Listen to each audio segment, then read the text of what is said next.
Bonjour, frères et sœurs. Bienvenue de retour dans le blur. 3, 2. Bonjour, frères et sœurs. Bienvenue de retour dans le temple à Jérusalem.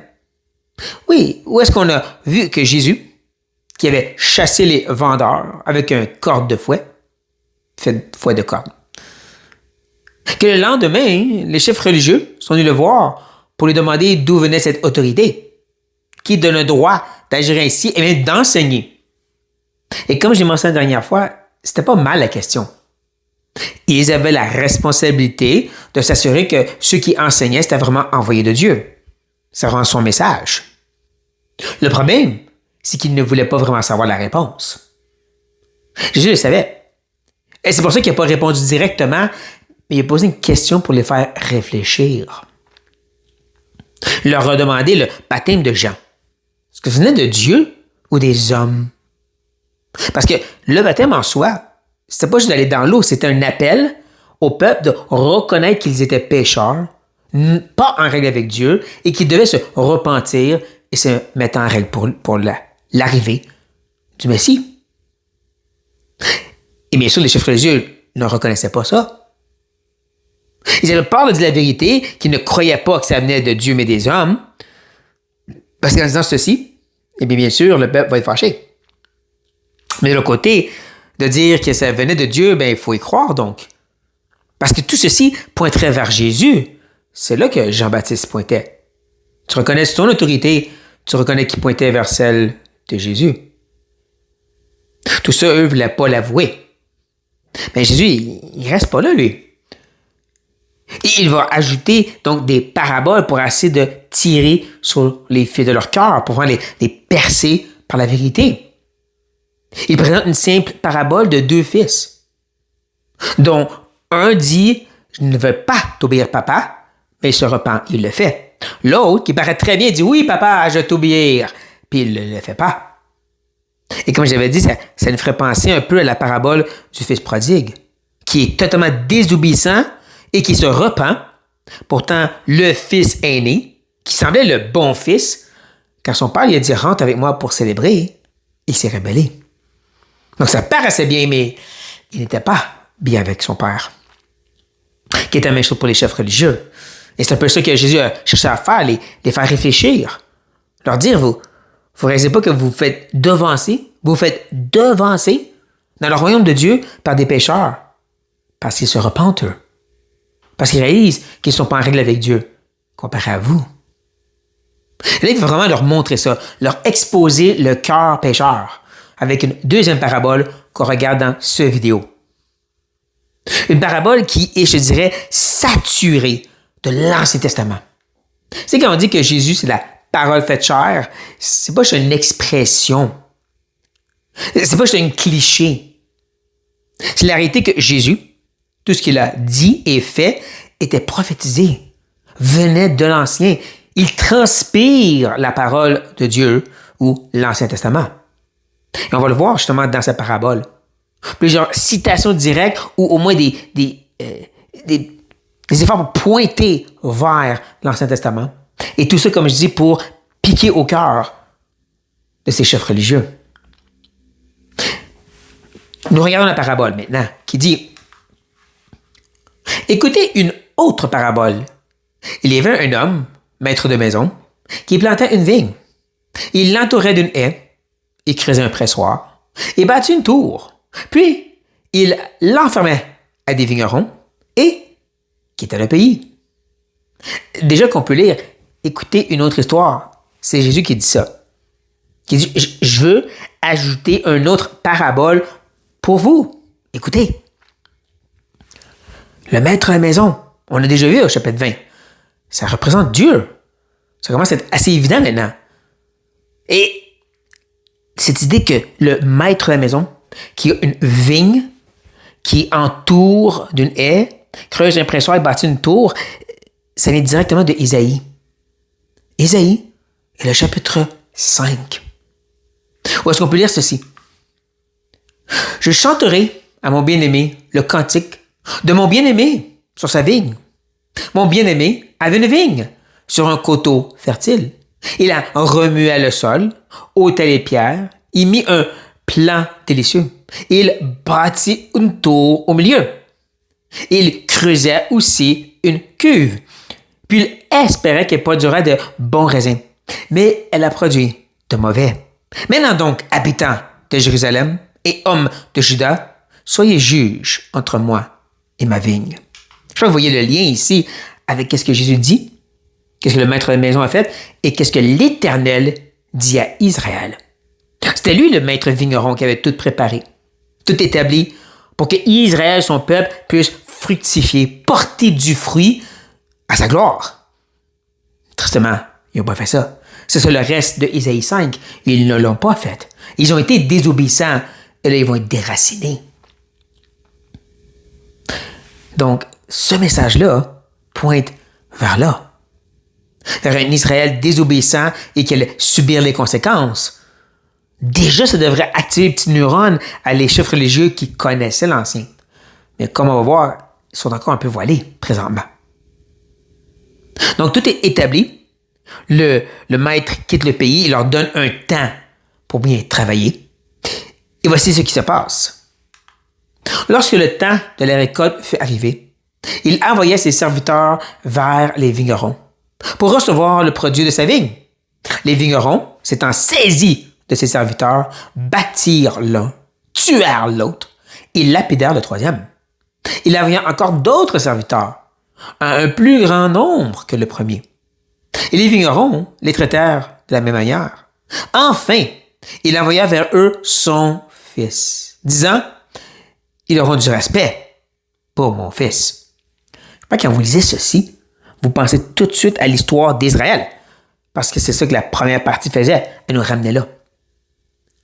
Le peuple d'Israël qui a maintes et maintes fois dû envoyer des prophètes, des serviteurs, pour leur dire « Repentez-vous, portez du fruit. » Et qu'est-ce qu'il faisait? Il les battait, il les tuait, il les emprisonnait, comme on voit ici. Et comme on voit aussi, ultimement, Dieu dit, je vais envoyer mon fils. Le dernier des vrais prophètes. Le dernier des grands prophètes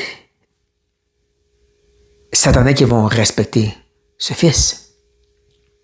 On voit qu'il est en train vraiment d'enligner la réalité présente devant eux.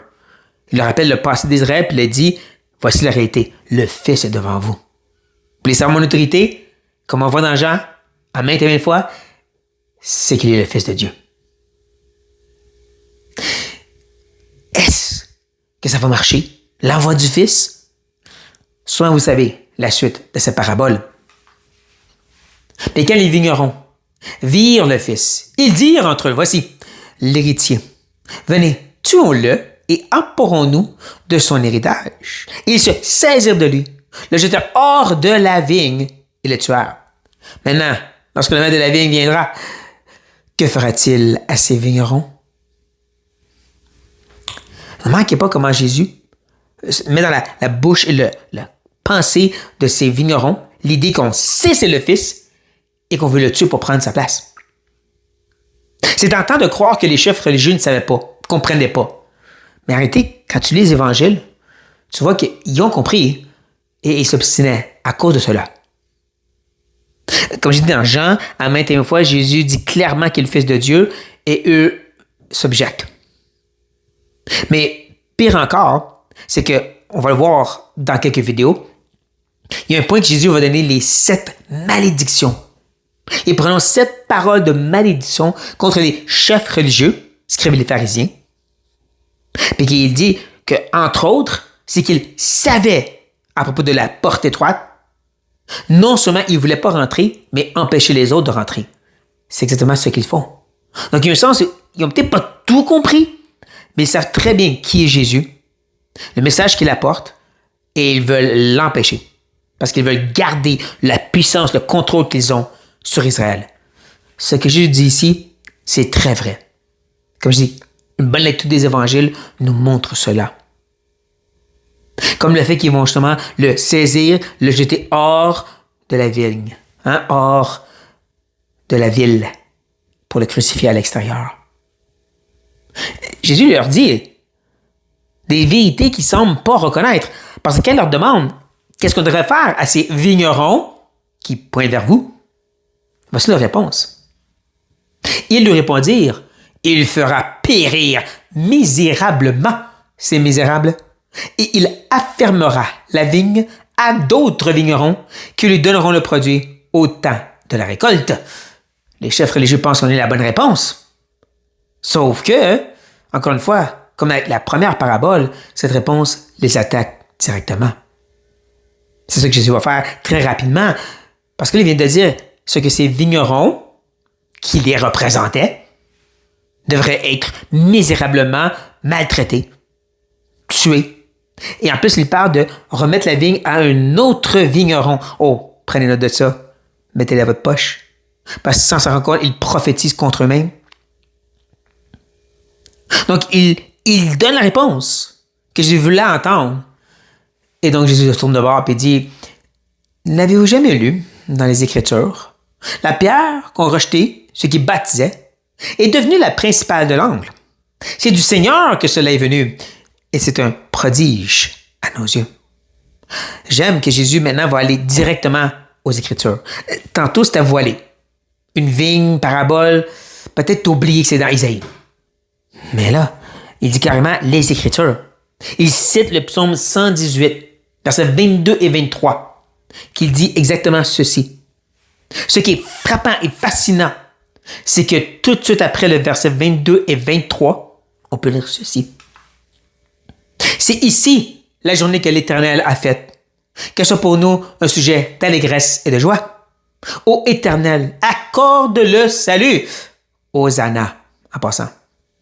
Ô Éternel, donne la prospérité. Bénisse celui qui vient au nom de l'Éternel.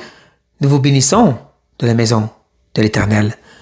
Je pense que vous l'avez entendu, je me prétends de bien l'exprimer en hébreu. Hosanna. Une journée avant, lorsque Jésus se préparait à avancer pour rentrer dans Jérusalem et dans le temple, les gens criaient exactement ce psaume-là. Ouais. Ils criaient exactement cette idée, béni soit celui qui vient au nom de l'Éternel. Et ils proclamaient justement ce message du psaume 118. Et là, Jésus, le lendemain, il le reprend et dit, vous vous rappelez de ça? Juste avant, hein? Ça vous avertissait. Ça vous avertissait envers le fait que certains vont recevoir la pierre angulaire, comme eux, et donc vont le rejeter, comme vous, chefs religieux. Et c'est pour ça qu'il ajoute, c'est pourquoi, je vous le dis, le royaume de Dieu vous sera enlevé et sera donné à une nation qui rendra les fruits. C'est comme j'ai dit tantôt, ils ont prophétisé contre eux-mêmes. On devrait donner la vigne à quelqu'un d'autre. Je dis, je suis totalement d'accord. C'est pour ça qu'on va aller vers les nations, vers les païens, les gentils. Ça ne veut pas dire que Dieu a exclu Israël. Non, il a fait un grand peuple de les deux, comme Éphésiens 2 nous dit, entre autres. Ou comme Jacques aussi mentionne dans Actes chapitre 15, la tente de David a agrandi. Mais maintenant, c'est le temps des païens, des gentils comme nous. Parce qu'ils n'ont pas porté le fruit. Et là, c'est à notre tour. Mais encore, Jésus revient sur une condamnation pour terminer. Une condamnation qui dit, celui qui tombera sur cette pierre s'y brisera. Et celui sur qui elle tombera sera écrasé. Ça aussi, ça vient d'Ésaïe. Ouais, Ésaïe, chapitre 8. Et c'est drôle parce que c'est dans le moment, plus ou moins pendant la prophétie, que Ésaïe donne de la Vierge qui donne naissance à Emmanuel. Ouais, un petit peu avant, il dit ça. Puis ensuite, il parle comme ceci. Plus exactement, il dit, et il sera un sanctuaire, ce Messie, mais aussi une pierre d'achoppement, un rocher de scandale pour les deux maisons d'Israël, un filet et un piège pour les habitants de Jérusalem. Plusieurs trébucheront. Ils tomberont et se briseront, et ils seront enlacés et pris. Juste en cas qu'ils n'avaient pas saisi au début de la prophétie, de la parabole, Jésus enlève toutes les voiles maintenant. Parce que dans Ésaïe, Dieu leur dit, certains vont le reconnaître. Encore, les ceux qui vont le voir comme pierre angulaire et qui vont chanter Hosanna. Mais il y en a plein d'autres. Dans la maison d'Israël, les habitants de Jérusalem comme là, dans le temple, avec Jésus. pour qui ça va être une pierre de destruction pour eux, qui va les écraser et les perdre. Pourquoi? Parce qu'ils ne veulent pas reconnaître l'autorité de Jésus. Reconnaître son état de Messie et Sauveur. Le message n'a pas changé en réalité. Ce que Jésus est en train de proclamer et qui va fâcher les chefs religieux au point qu'ils vont vouloir le lapider tout de suite après. Ils vont vouloir planifier une façon de le meurtrir, le tuer et vraiment l'éliminer. Ce même message, c'est le même message exclusif que Jésus nous donne aussi à partager. C'est le même message qui dit clairement entre c'est la pierre angulaire qui te donne la vie ou celle de scandale qui te détruit. Quand il a commencé la parabole, l'idée qu'il y a une vigne qui était remise à un peuple, Israël, qu'ils n'ont pas bien gardé et donc ça va être remis aux nations, nous, se demander est-ce que nous maintenant on va prendre soin de cette vigne. Cette vigne, c'est l'Évangile. C'est le message centré sur l'exclusivité de Christ. C'est-à-dire que c'est rendre de lui, par lui, pour lui, qu'on peut être sauvé. Que nous ne vivons au Père que par lui. Et ne pas craindre de proclamer ce message à tous. Ne ni le diluer ou le minimiser. Jésus sauve. Sauve de quoi? Accepte Jésus dans ton cœur. Pourquoi? Jésus est mort pour tes péchés. Qu'est-ce que ça change pour moi? Non, on doit proclamer le plein évangile. La complexité de ce message, qui inclut la mauvaise nouvelle, que c'est une pierre d'achoppement si tu le rejettes. Parce que tu es fait devant Dieu. Tu es un pécheur sous un jugement. Mais Christ a payé la dette. Lui seul est ton espérance. Nous devons proclamer ce plein message, frapper au cœur des gens par sa vérité et ne pas le minimiser. Soyons prêts à porter ce fruit pour notre Dieu. De voir à quel point que pour Jésus, c'était ça ou c'est rien. Puis il ne négligeait pas de dire, si vous rejetez ça, vous allez être écrasés sous cette pierre angulaire. Aux frères et sœurs, ayons le même courage sur cette note. Soyez bénis.